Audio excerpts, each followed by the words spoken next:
The lie wasn't dramatic, that's what still messes with me. It slipped out quietly while she stood by the door, one hand on the knob, the other already checking her phone. She said she was meeting a coworker. Her voice didn't shake. Her eyes didn't dart. She even smiled, quick and tired, like this was the most normal thing in the world, but something in the room shifted anyway. The air felt thinner. Like a sound had stopped that I hadn't realized was always there. After she left, I stayed on the couch longer than I should have. The TV kept playing to no one. I replayed the moment over and over, not because it felt wrong, but because it felt too smooth. Too practiced. I remember staring at the faint dent her shoes always left in the rug by the door, thinking how strange it was that a small absence could feel so loud. That was the night I started paying attention, not because I wanted to catch her, but because I was afraid of what it might mean if I didn't. I didn't confront her that night, I told myself it was nothing. Everyone misspeaks. Everyone simplifies their plans sometimes. It felt healthier to shrug it off than to interrogate a sentence that had already evaporated into the hallway, but once the thought took root, it didn't leave. The apartment was too quiet after she left. Not empty. Just paused. I noticed things I usually ignored. The soft hum of the fridge. The faint traffic outside. A cup she'd forgotten on the counter, still half full, a ring of condensation soaking into the wood. She never left cups like that. I stood there longer than I meant to, listening to the silence, trying to convince myself I was being dramatic. That this was what insecurity sounded like when it was bored and looking for work. When she came back later, she kissed my cheek like always. Same pressure. Same warmth. She smelled faintly of soap and cold air. She talked about her evening in broad strokes. Nothing detailed. Nothing strange. I nodded in the right places, smiled when I was supposed to, but there was a lag inside me, like my reactions were half a second behind my thoughts. That night in bed, she fell asleep facing away from me. Her breathing evened out quickly. Mine didn't. I stared at the back of her head, at the way her hair fanned out on the pillow, and tried to pinpoint what exactly had bothered me. It wasn't jealousy. It wasn't fear of cheating, it was the feeling that I had been edited out of something without being told. Over the next few days, I kept noticing tiny things. She'd say she was exhausted but stay out late. She'd mention places she hadn't talked about before, then move on quickly, like the words had slipped out by accident. Nothing I could challenge. Nothing I could prove. I started telling myself a different story. That I was stressed. That work had been getting to me. That if I kept watching closely enough, I'd either find something real, or realize there was nothing there at all. But attention changes things. Once you start listening for inconsistencies, every pause sounds heavier. Every silence stretches. Every sorry, my phone died lands a little differently than it used to. I still believed her, I just didn't feel settled anymore, and the worst part was realizing that if I asked her directly, and she lied again, I wasn't sure which would hurt more. Before all of this, our life was built on small, repeatable things, the kind that don't feel romantic when you're inside them, but look solid in hindsight. We woke up around the same time most mornings. I'd make coffee while she stood by the counter scrolling through her phone, still half asleep, hair pulled into a loose knot that never quite stayed together. She always took the first sip and winced because it was too hot, even though she knew it would be. I teased her about it. She rolled her eyes. That was our rhythm. Evenings were predictable in a comforting way. Dinner on the couch. Some show we half-watched. Our legs tangled without thinking about it. Sometimes we talked about our days in detail. Sometimes we didn't talk at all, just shared the same quiet. Neither felt like a problem. Silence, with her, had always felt earned. Weekends were errands and slow mornings. Grocery lists written on scraps of paper. Arguing gently about what we needed versus what we wanted. She'd toss something unnecessary into the cart and smile like she'd already won. Most of the time, she had. I trusted her because nothing in her behavior had ever asked me not to. She didn't guard her phone.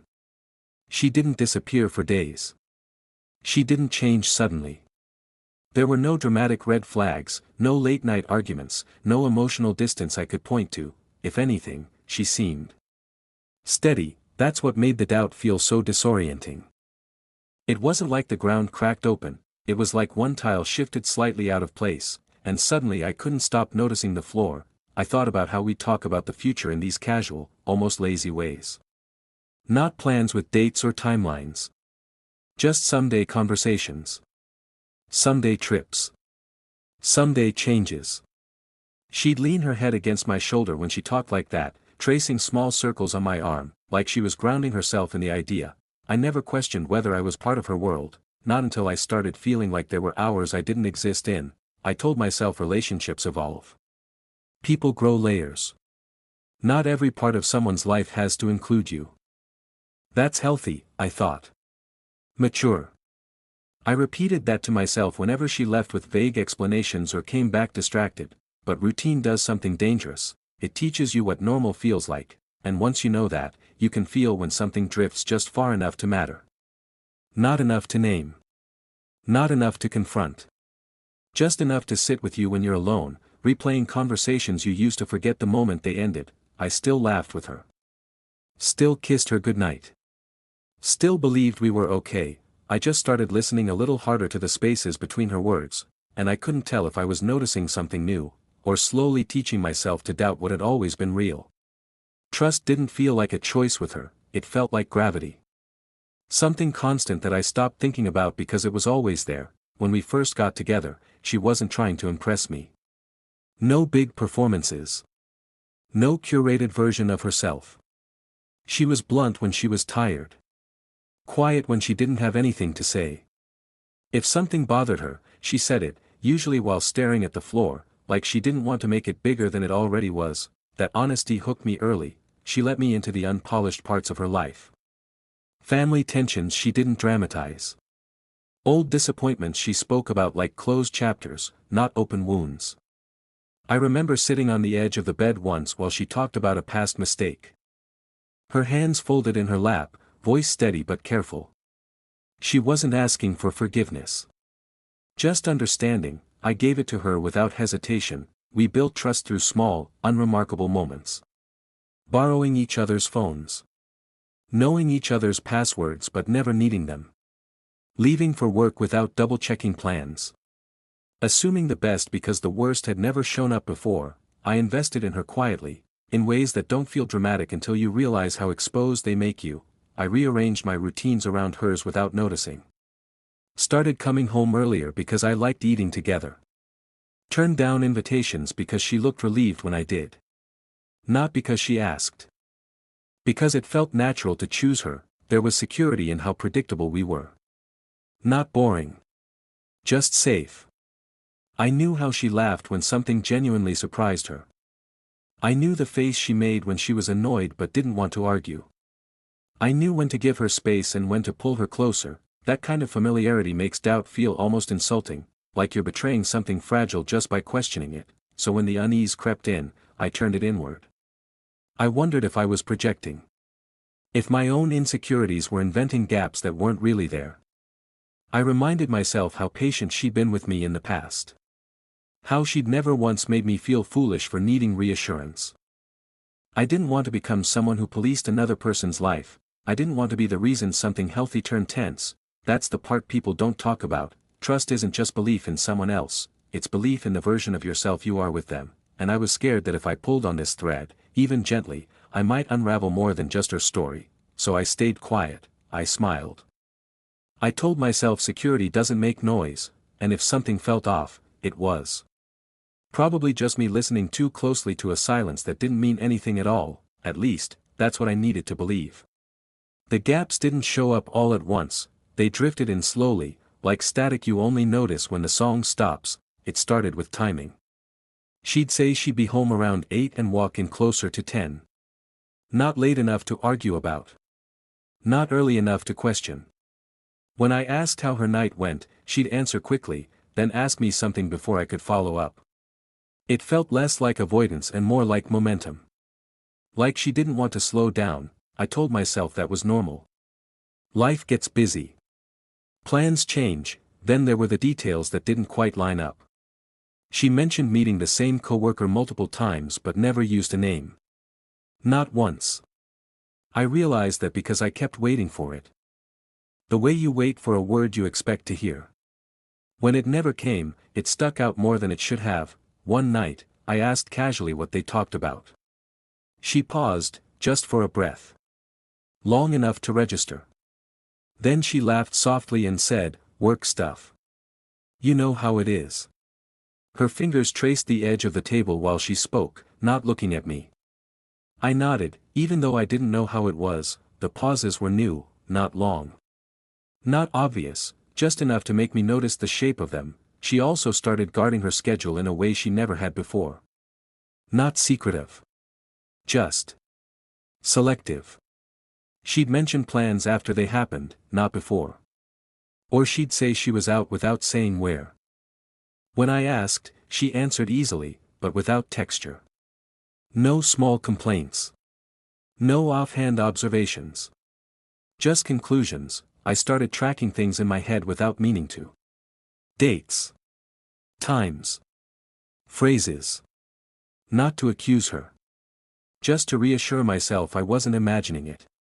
But the more I paid attention, the more my mind filled in blanks I hadn't asked it to. I hated that part, the quiet mental math. There were moments I almost spoke up. Standing in the kitchen. Sitting beside her on the couch. Words forming and dissolving before they reached my mouth. I didn't want to sound paranoid. I didn't want to accuse her of something I couldn't even name, so I tested the ground instead. I'd ask how she was doing. Really doing. She'd smile and say she was fine. Maybe tired. Maybe stressed. Then she'd lean into me like nothing was wrong, and I'd feel ridiculous for doubting her, but unease doesn't vanish when you ignore it, it just waits. One night, she came home later than usual. She set her bag down quietly, like she didn't want to wake me, even though I was clearly still up. When she kissed me hello, her lips lingered half a second too long. Not affection. Something closer to reassurance. That was when it hit me. She wasn't acting like someone who had something to hide, she was acting like someone who didn't want to be asked the wrong question, and I couldn't tell which was worse. Once I noticed the pattern, I couldn't unsee it. Not because it was dramatic, but because it was consistent. The same vague explanations, the same gentle deflections, the same soft smile when I asked something that brushed too close to the edges. She never got defensive. That's what made it harder. If she'd snapped or overreacted, I could have framed it as guilt. But she didn't. She stayed calm. Warm, even. Like someone who believed there was nothing wrong with what they were doing. That kind of confidence messes with you. I started replaying conversations after they ended. Not the words themselves, but how they were said. The slight tilt of her head. The way she'd exhale before answering certain questions. The way she touched my arm afterward, grounding me back into us. Sometimes I wondered if she'd learned how to manage my curiosity, or if I'd simply taught myself to stop pressing. There were nights I waited up for her, not because I was worried, but because I wanted to see her face when she came in. To read it. She always looked tired. Not guilty. Not nervous. Just worn down, like she was carrying something heavy that had nothing to do with me. That thought softened my suspicion more than anything else. Then came the repetition. Same days of the week. Same time windows. Same phrases. Just catching up. It ran late. I didn't realize the time. The words became familiar enough that I could predict them. That's when they stopped feeling accidental. I told myself patterns don't equal secrets, they can just be habits, but habits have a way of excluding people without meaning to. I noticed she stopped inviting me along when she went out. Not that she used to all the time. But the absence felt new. When I joked about tagging along once, she laughed like it was a cute idea, then changed the subject. The moment passed, but it stayed with me. I started feeling like there was a version of her life that ran parallel to mine. Close enough to touch. Separate enough to feel intentional. The worst part wasn't the suspicion, it was the way it changed me. I became quieter. More observant. Less present. I answered her questions while thinking about my own. When she talked, I listened for what she didn't say. When she smiled, I wondered who else had seen it that day. I hated that version of myself, it felt smaller. Distrustful. Someone I didn't recognize. One night, she asked if everything was okay. Her voice was careful. Concerned. I almost laughed at the irony. I told her I was just tired. She nodded, accepted it, and leaned her head on my shoulder. Her trust in me felt unshaken, mine was starting to feel conditional. I lay awake that night, staring at the ceiling, thinking about how easy it would be to ask the obvious question. To demand clarity. To risk the peace we still had. And I realized something that scared me more than any answer could have. If I asked her directly, and she told me the truth, I wasn't sure I was ready to hear it, so instead, I kept watching, and the pattern kept repeating. The truth, when it finally came, arrived without drama, no confrontation. No raised voices. Just a quiet evening and a question I didn't plan to ask. We were cleaning up after dinner. The window was cracked open, letting in the sound of distant traffic. She was drying a plate, slow and distracted, when she mentioned she'd be out late again the next night. Same tone. Same casual delivery. I don't know what shifted in me. Maybe exhaustion. Maybe relief at being tired of guessing. I asked who she'd been spending so much time with lately. Not accusing. Just honest. She stopped drying the plate, not frozen. Just still. She set it down carefully, like it might break if she moved too fast. Then she leaned against the counter and looked at me in a way I hadn't seen in weeks. Open. Tired. Real. She told me she hadn't wanted to worry me, that it wasn't about another person in the way I was probably imagining. She said she'd been dealing with something personal. Something complicated. She admitted she'd been vague on purpose, not to lie, but to avoid a conversation she didn't know how to start. Then she told me her family was falling apart, not in a dramatic way. No shouting or ultimatums. Just slow, painful unraveling. A situation that needed her presence. Her time. Her discretion. She said she didn't want to bring that heaviness home every night. Didn't want to turn our space into another place of stress. As she spoke, her voice cracked in small, controlled ways. She rubbed her thumb against the edge of the counter, over and over. A nervous habit I recognized immediately. One I hadn't seen in a long time. She apologized. Not profusely. Just once. Quietly. She said she should have trusted me enough to explain sooner. That she didn't realize how distant she'd become until she saw it on my face. Everything in me softened, the story made sense. The timing. The exhaustion. The guardedness. Even the repetition. It explained the weight I'd been seeing in her eyes when she came home late. It explained why she wasn't eager to talk. I told her she didn't have to protect me from her life. That we were a team. I meant it. I felt foolish for doubting her. For letting my mind wander into darker places. That night, we sat on the couch longer than usual. She curled into me like she used to. The silence felt warm again. Earned, for the first time in weeks, I slept deeply, but somewhere in the back of my mind, a small detail refused to settle. She never explained why the stories themselves had changed, why the specifics didn't match, why the lies had names, not just omissions. I ignored that voice, because sometimes a good explanation feels like a gift, and I wanted to believe we had just been given one. For a little while, things felt normal again, not perfect. Just lighter. She came home earlier. Talked more. Even laughed in that unguarded way I'd missed. I told myself the tension had been in my head, a byproduct of not knowing what she was carrying. Now that I did, everything clicked into place, except for one thing. The lies didn't stop, they just changed shape. She still framed her evenings as something else before correcting herself later. Still mentioned people who didn't quite exist in her stories. Still avoided certain questions with the same gentle deflection, like muscle memory. If the truth was out, why keep editing it?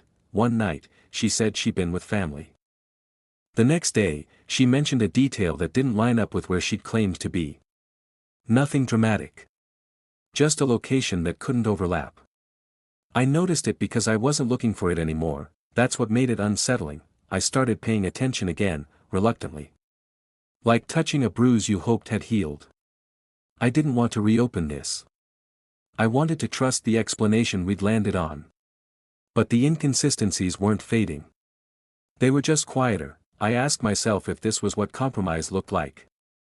If accepting a partial truth was part of being supportive.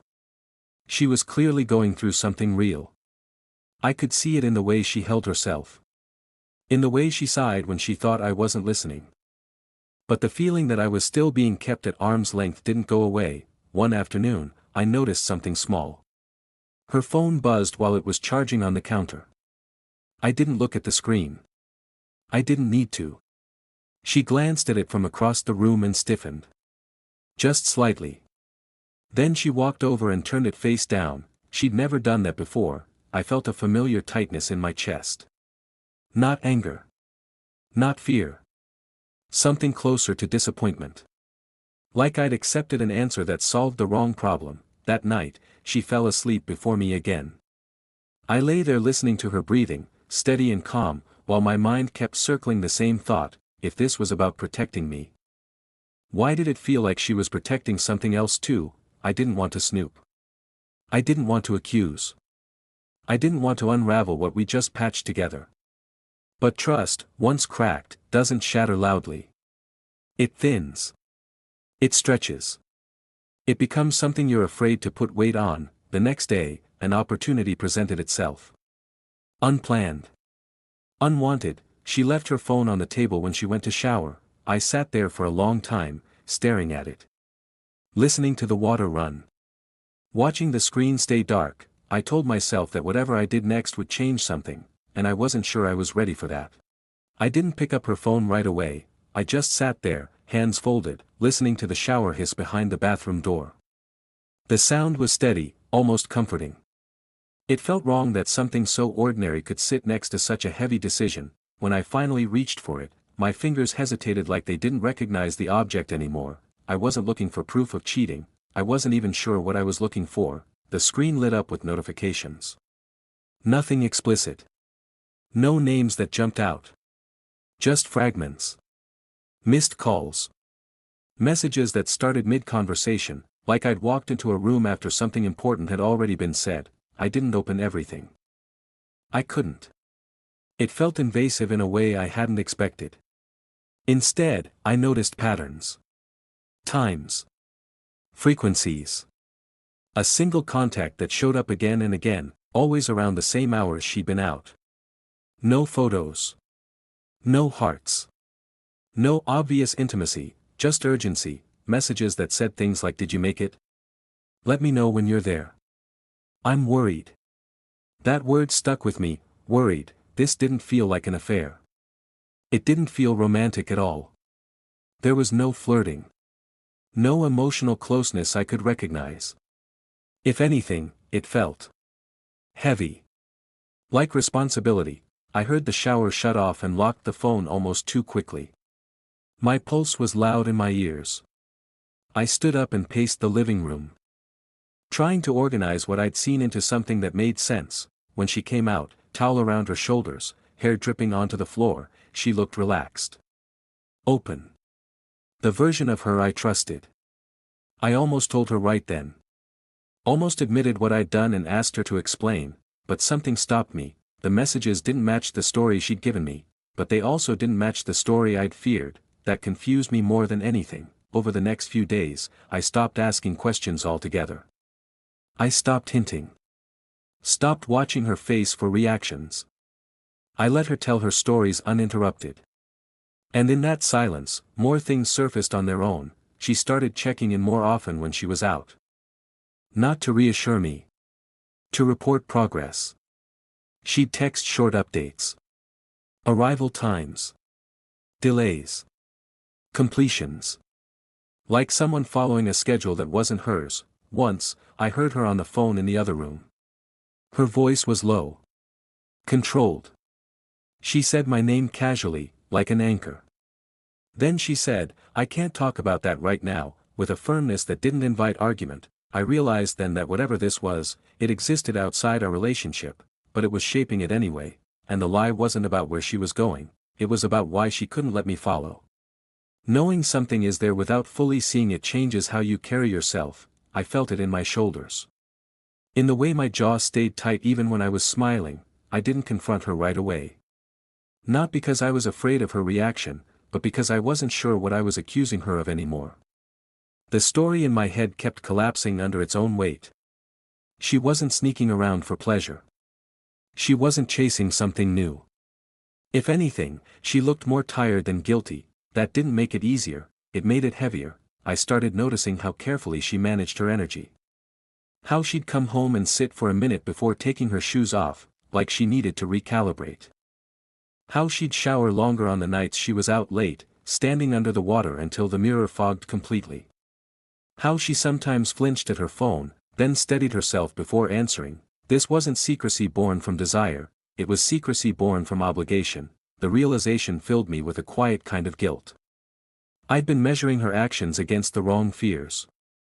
I'd assumed betrayal because it was simpler than imagining something more complicated. Something that didn't have a clear villain. One night, she came home visibly shaken. Not crying. Just hollow. She set her bag down and leaned against the door, eyes closed, like she'd forgotten I was there for a second. When she opened them and saw me, relief flickered across her face before she masked it. I asked if she was okay. She hesitated. Then she said yes. Too quickly, I nodded. I didn't push. And that's when it hit me how deep into this I'd gone. I was now complicit in the silence. I was protecting her secret without knowing what it was. Choosing peace over clarity, that scared me more than the lies. I realized I'd crossed a line inside myself. From suspicion to accommodation. From wanting honesty to accepting distance as the price of staying together. I didn't know when that shift happened. Only that it had. Later that night, lying beside her, I felt the space between us more sharply than ever. Not physical distance. Emotional weight. Like we were sharing a bed with something unspoken pressed between us. I wondered if she knew how much I sensed, if she was relieved I hadn't asked, or disappointed that I hadn't. There's a point where knowing something is wrong becomes its own kind of responsibility. You can't unknow it. You can't pretend you're innocent anymore, and I started to ask myself a question I wasn't prepared to answer. If the truth would hurt her more than the lie hurt me, what did doing the right thing actually look like? The truth came out on a night that wasn't meant for confessions. We were sitting across from each other at the table, not eating, just moving food around with our forks. The apartment was dim except for the light over the stove. Outside, rain tapped softly against the window, steady and patient. She looked at me for a long time before speaking. Longer than was comfortable. Like she was measuring how much damage a sentence could do before choosing the words. She told me there was someone from her past who hadn't let go, not an ex in the dramatic sense. Not a lover she missed. Someone who'd once leaned on her too heavily during a bad period, and never learned how to stand on their own afterward. Someone whose life kept circling back to her whenever it started to fall apart. She said it started as checking in. Then helping. Then being needed in ways that felt impossible to refuse. Late nights. Crisis moments. Promises she made years ago that she didn't know how to break without feeling responsible for what might happen next. That's where the lies came in. She wasn't hiding who she was with, she was hiding how trapped she felt. She said she didn't tell me because she was afraid I'd ask her to cut them off. Afraid I'd see it as emotional cheating. Afraid I'd make it simple when it wasn't. She didn't want to choose between being a good partner and being a decent human being. I listened without interrupting. My hands were flat on the table, palms down, grounding myself. I felt anger, yes, but also something colder.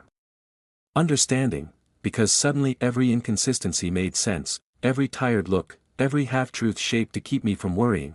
She wasn't protecting a secret life, she was drowning quietly and didn't want to pull me under with her. But understanding doesn't erase damage. Trust doesn't break only when someone betrays you. Sometimes it erodes when they decide you can't handle the truth. We're still together. For now, but things are different. I don't know where the line is between compassion and self-betrayal. I don't know how much silence a relationship can survive before it becomes a habit instead of a phase. Some nights, I lie awake wondering if I was wrong to suspect her. Other nights, I wonder if I was wrong to forgive her so quickly, because even now, when she tells me where she's going, a part of me still listens for what's missing, so I keep asking myself the same question, over and over. Was I wrong to want the whole truth, even if it meant asking her to let go of something that wasn't love, but wasn't nothing either. And if trust costs silence to survive, is it really trust at all?